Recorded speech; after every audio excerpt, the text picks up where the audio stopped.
To begin by appreciating Veritas for supporting this important test case. The issue in this case was that, as all of you know, the Minister of Local Government, he has a power which was in Section 314 of the Urban Councils Act, Chapter 29:15, which allowed him to give a direction and to reverse any decision made by a local authority, whether it's a policy one, whether it's an administrative one. So the minister, in terms of Section 314, had extensive powers, and this power was used very capriciously, very maliciously, to thwart the aspirations of local authorities, to frustrate local authorities. And the context of this court application, as you know, was that in 2022, the seat of Harare's council took a decision on the 9th of July 2022 to reverse and suspend the contract that it had ended with for the Pomona dump site, the George Nix dump site. So we were instructed to challenge the directive by the minister to reverse the seat of Harare's cancellation of that agreement.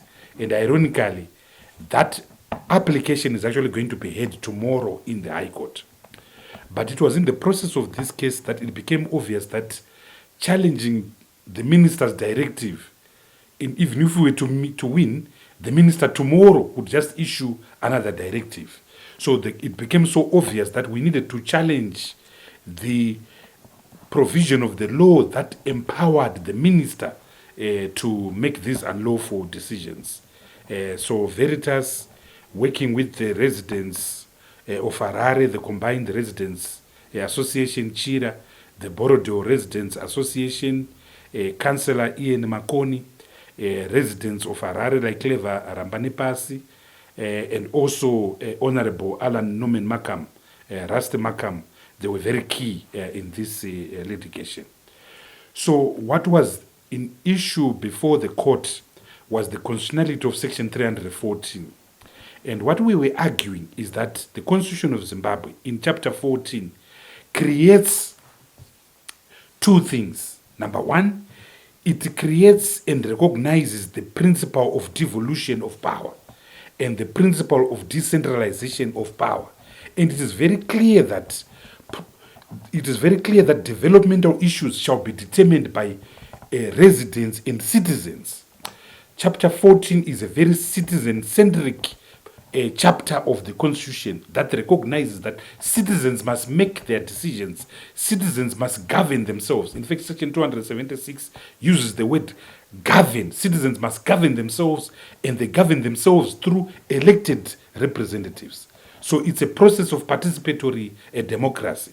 So we argue that if the Constitution says citizens must govern themselves, citizens that they elect at local authority level, at provincial authority level, and the minister is not elected, so surely Section 314 is unconstitutional.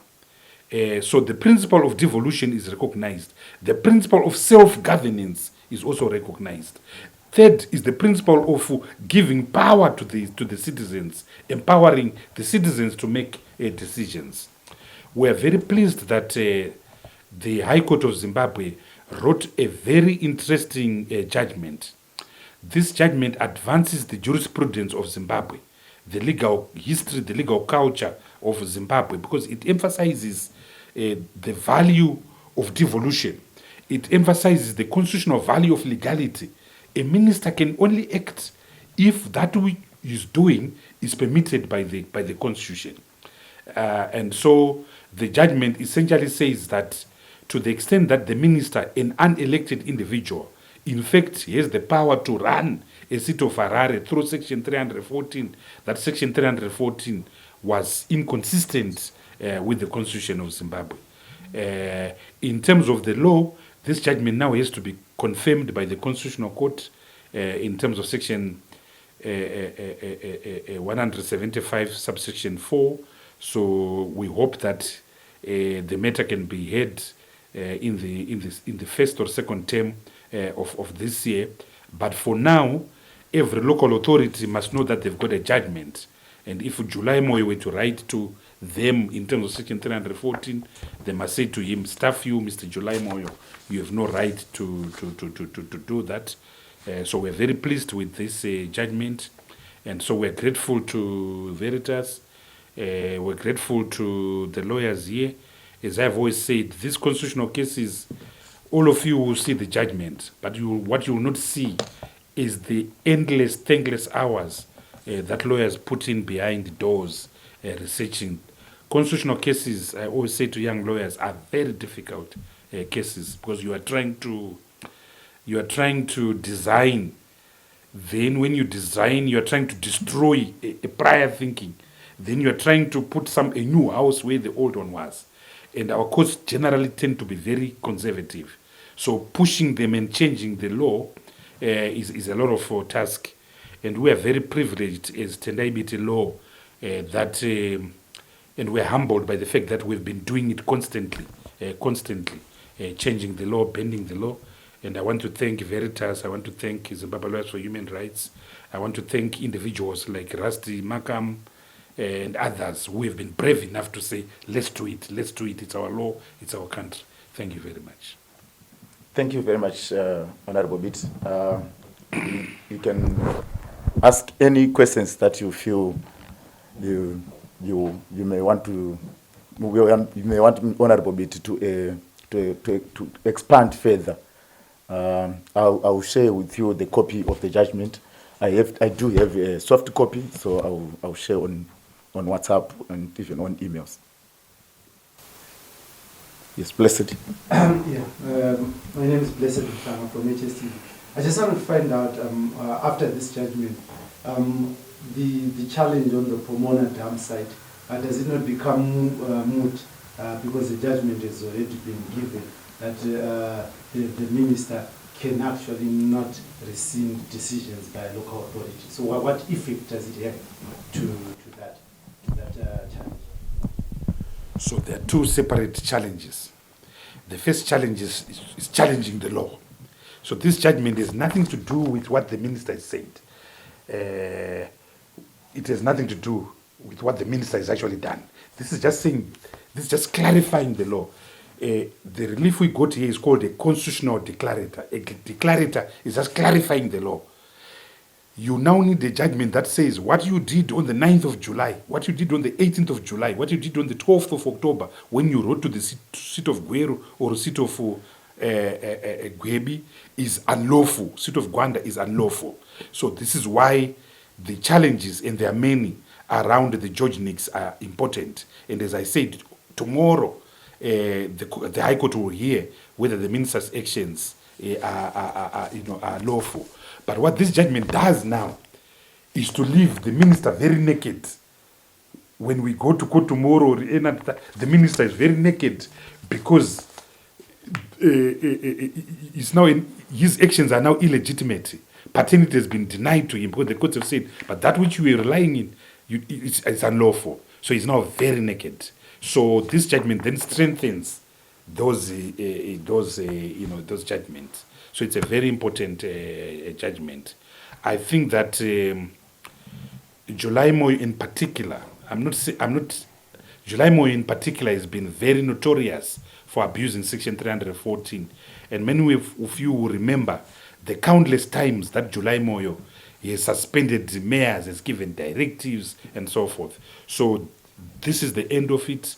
And part of the problem we are seeing is that July Moyo is not harmonized local authority laws with the constitution. The elections are here in a few years' time, in a few weeks' time, in a few months' time. But and there were people that were elected in 2018 who are provincial councillors. Provincial governance are there. Devolution monies are being given to people, but that law is not there. So July Moyo has been one of the worst executive persons because he has not dared to harmonize the law. Why? Because it leaves him powerful. And he then remains an emperor. He then remains a little god, dishing out slush funds as he has been doing to devolution, suspending mayors and councillors willy-nilly. This judgment says you can't do that. Councils are run by the people. Provincial authorities are run by the people. Just like central government, it's also run by those that are elected to do that. If a councillor, if the mayor of Harare can't interfere with central government can't also interfere with Mayor Jacob Mafumi. And I need to say that that there are a number of provisions that give central government power that interfere with the independence of local authorities. So we have challenged Section 314, but there are others that are outstanding. The first one I want to give is Section 81. Section 81 of the Urban Councils Act allows the minister to suspend elected councillors. He can't do that. So that one has to go. There's also a provision, a creature called the Local Government Board. The Local Government Board is a board that was created by Chombo to say if the city of Harare wants to employ anyone or to fire anyone, the Local Government Board must approve. That's interfering with the independence of a local authority. A third provision that has to go is the provision in the law that says that says the budget of a local authority must be approved by the minister. Why should the budget of a local authority be approved? They're independent, they're self-governing. It must be approved by the residents. So I can appreciate a law that says the Minister of Finance, through a Public Finance Management Committee, must make sure that any budget actually fits with the revenue and the macroeconomic assumptions of a local authority. So a local authority can't say we want a $2 trillion budget when it's collecting 40,000. I can understand that oversight. Maybe we should give it to Parliament. But to simply say a budget of a local authority needs the approval of a central government minister, it's clearly unconstitutional. The last thing which affects all of us is the provision of the law that says when local authorities need to procure, they have to seek approval of central government. Why central government? I can appreciate a procurement authority for local authorities somewhere, but not central government interfering with them. Lastly, borrowing powers. If a local authority wants to borrow, the Minister of Finance and the Minister of Local Government must approve. Why? They're independent. If they want to borrow, they go to a bank will do its due diligence and look at the balance sheet of the local authority and determine whether there's capacity. But if a local authority wants to borrow and be guaranteed by the government, yes, the government must say, we can't guarantee you unless we are sure you can repay. That's a different thing. So there are about 4 or 5 provisions which I've just mentioned. And I hope other lawyers can pick this up, because this judgment gives them this power. The Urban Councils Act, the Road District Councils Act have not been amended, and local authorities are treated as a department in the Ministry of Local Government. And when you have a malicious and capricious minister like Honorable July Moyo, then you have a problem. You have total emasculation of local authorities. And local authorities in the past 5 years have been emasculated by Minister July Moyo. They can't collect the refugee, they can't fire people, and they are blamed, but the real problem is Minister July Moyo of Herbert Chitepo Avenue. Any more? Yes. So, as you say that our councils are failing to deliver their mandate because of local government minister. I mean, people have always asked the question, so why should people bother electing local councillors and having mayors with all their work when they are asked for responsibility they blame central government? I think the attitude of people and the attitude of citizens, and I know their position is that nothing about us without us. Let us govern ourselves so that you judge us correctly. So these laws must go. It's a pity that we have to go to the courts. In other countries, they'll be marching. In South Africa, there will be demonstration. In South Africa, this victory will not be a court victory. It will be a victory obtained in the streets. Because you cannot have this anomaly that your councillor is just a figurehead, that your councillor is just like makeup that you can remove in the evening. They have no substantive power. That's not good enough.